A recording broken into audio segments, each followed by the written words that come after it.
Pernah nggak sih, kamu udah belajar berjam-jam, tapi pas ujian semua buyar? Atau, baca buku banyak banget, tapi yang nyangkut cuma sedikit? Tenang, itu bukan salah kamu aja. Bisa jadi, cara belajarnya yang salah. Nah, di video ini kita bakal kupas teknik pakar memori biar kamu bisa belajar apapun 10 kali lebih efektif. Kenapa belajar sering nggak efektif? Banyak orang merasa sudah belajar berjam-jam, tapi hasilnya tetap nggak maksimal. Salah satu penyebabnya adalah cara belajar yang masih pasif.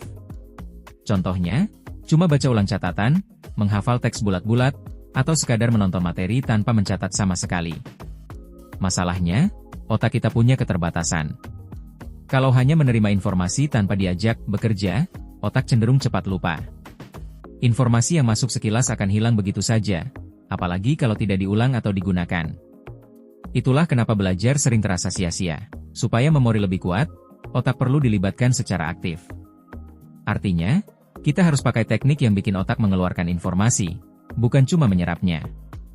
Dengan begitu, apa yang kita pelajari bisa lebih lama bertahan di ingatan. Aktif rekal. Aktif rekal adalah teknik belajar yang banyak digunakan para pakar memori. Konsepnya sederhana, tapi efeknya luar biasa. Daripada hanya membaca atau mengulang catatan, kita justru dilatih untuk benar-benar mengingat kembali materi yang sudah dipelajari. Caranya, setelah selesai belajar satu bab atau satu topik, jangan langsung pindah ke materi berikutnya. Tutup buku atau catatanmu, lalu coba uji diri sendiri. Misalnya dengan menjawab pertanyaan, membuat rangkuman singkat dari ingatan, atau sekadar menjelaskan ulang tanpa melihat sumber. Dengan metode ini, otak dipaksa bekerja lebih keras untuk mengeluarkan informasi yang sudah disimpan. Proses memanggil kembali, inilah yang bikin memori jadi lebih kuat dan tahan lama. Jadi, belajar gak hanya sekadar menerima informasi, tapi juga benar-benar menguasainya. Kalau kamu belajar sekali, lalu langsung ditinggal, kemungkinan besar sebagian besar materinya akan cepat hilang dari ingatan.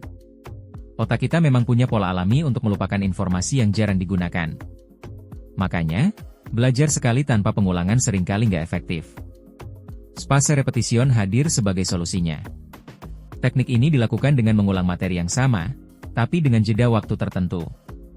Misalnya, hari ini kamu belajar satu topik, besok diulang sebentar, lalu seminggu kemudian diulang lagi. Semakin lama jedanya, semakin kuat memori yang terbentuk. Dengan pola seperti ini, otak diberi sinyal bahwa informasi tersebut penting karena sering dipanggil kembali. Hasilnya, memori jadi lebih lengket dan tahan lama. Jadi, daripada belajar maraton sekali jalan, jauh lebih efektif kalau belajar sedikit-sedikit tapi konsisten dengan pola pengulangan. Otak manusia jauh lebih mudah mengingat gambar dan pola dibandingkan teks panjang. Itu sebabnya, belajar dengan menuliskan catatan biasa sering terasa membosankan dan cepat dilupakan. Supaya lebih efektif, coba ubah catatan jadi bentuk visual yang menarik. Salah satu cara yang populer adalah dengan membuat mind map. Mind map membantu kita menghubungkan satu ide dengan ide lainnya menggunakan cabang, warna, dan simbol. Semakin kreatif dan unik catatan yang kamu buat, semakin besar kemungkinan otak akan mengingatnya. Visualisasi juga bisa dilakukan dengan membayangkan konsep abstrak menjadi sesuatu yang lebih nyata. Misalnya, mengingat urutan sejarah lewat cerita bergambar, atau menghafal rumus lewat ilustrasi sederhana. Dengan cara ini, belajar jadi lebih menyenangkan dan memori pun lebih kuat menempel. Salah satu cara terbaik untuk memastikan kita benar-benar paham adalah dengan mengajarkan materi itu ke orang lain. Teknik ini disebut teach back. Kalau kamu bisa menjelaskan suatu topik dengan bahasa sederhana, artinya kamu benar-benar menguasainya. Sebaliknya, kalau masih bingung saat menjelaskan, berarti ada bagian yang perlu dipelajari ulang. Teach back bisa dilakukan dengan berbagai cara.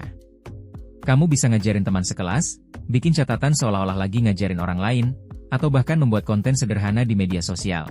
Intinya, ketika kamu berusaha menjelaskan, otakmu dipaksa merapikan informasi dan mencari cara paling mudah untuk menyampaikannya. Teknik ini nggak cuma bikin pemahaman lebih dalam, tapi juga melatih kemampuan komunikasi. Jadi selain lebih gampang ingat materi, kamu juga terlatih menyampaikan ide dengan jelas. Dua keuntungan sekaligus, pintar di kepala, dan percaya diri saat berbicara. Banyak orang salah kaprah dengan berpikir bahwa makin lama belajar, makin cepat pintar. Padahal, belajar tanpa istirahat justru bikin otak jenuh dan informasi susah menempel. Sama seperti otot yang butuh istirahat setelah olahraga, Otak juga perlu jeda biar tetap segar. Salah satu cara yang bisa dipakai adalah metode Pomodoro. Caranya simpel, belajar fokus selama 25 menit, lalu istirahat 5 menit.